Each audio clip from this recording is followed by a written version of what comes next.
ଖଣ୍ଡପଡ଼ା ଖବର ପ୍ରସାରଣର ପ୍ରଭାବ। ତ୍ରିନାଥ ଛକରେ ନିର୍ମାଣ ହେବ ନୂତନ ଯାତ୍ରୀ ବିଶ୍ରାମଗାର।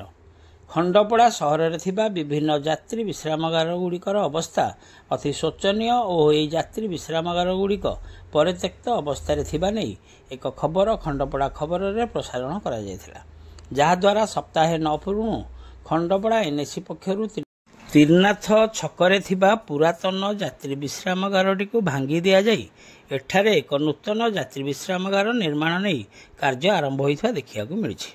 ଏଥିପାଇଁ 5 ଲକ୍ଷ ଟଙ୍କାର ବ୍ୟୟ ବରାଦ ମଧ୍ୟ ରହିଥିବା ସୂଚନା ରହିଛି। ଏହି ଯାତ୍ରୀ ବିଶ୍ରାମଗାରଟି ଉପରେ କଲେଜ ଛାତ୍ରଛାତ୍ରୀମାନଙ୍କଠାରୁ ଆରମ୍ଭ କରି ସହରର ଅଧିକାଂଶ ଲୋକ ନିର୍ଭର କରିଥାନ୍ତି। ଏଠାରୁ ନୟାଗଡ଼ ଓ ଭୁବନେଶ୍ୱର ଯିବା ପାଇଁ ଅପେକ୍ଷାରତ ଯାତ୍ରୀମାନେ ନାନା ଅସୁବିଧାର ସମ୍ମୁଖୀନ ହେଉଥିଲେ।